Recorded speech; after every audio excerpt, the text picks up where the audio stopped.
My art practice is focused on found objects, in particular broken things that have been discarded, and I'm interested in how those broken objects can connect to emotion and narratives of longing and repair. I've been maybe an artist all my life. So as a child I was quite creative and making things, and then I went to art school after finishing high school, and I graduated in 1993, so that's over 25 years as a practicing artist.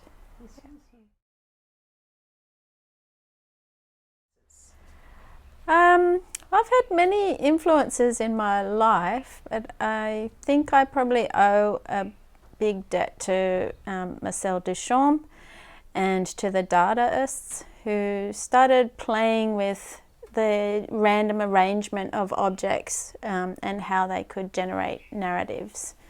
So that's particularly what I do in my own practice.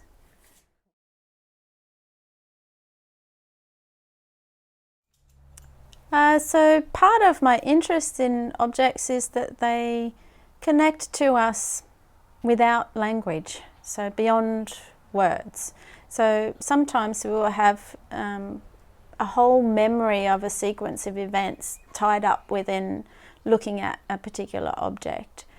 So I find that quite interesting, that that objects do connect to us almost on a visceral or bodily way, because we have a physical relationship with objects. So yeah, my exhibition is a little bit about that. Yeah.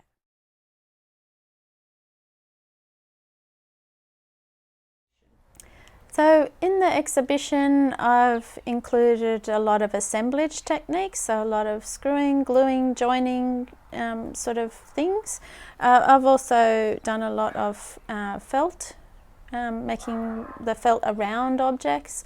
I've also done a lot of sewing and stitching, particularly into objects, so drilling little holes through objects and feeding the needle through the object to stitch into the object.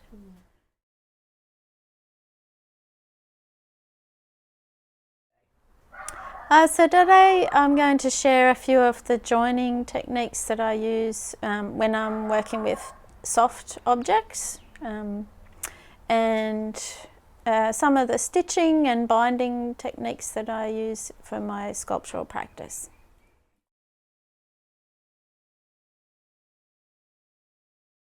Most of the time when I'm making sculpture, I don't have a preconceived idea of what I'm going to make.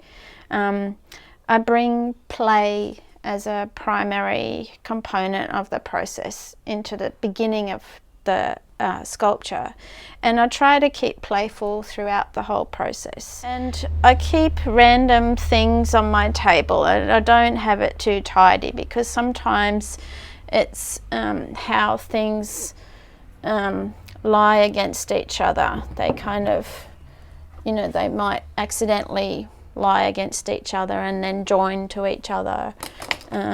And same with what we're going to do today.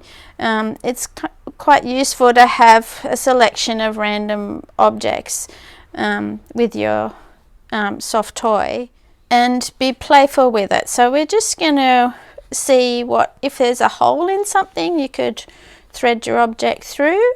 And also if your soft toy can sort of come apart, or you can make a hole in him, take some of the stuffing out to change its shape.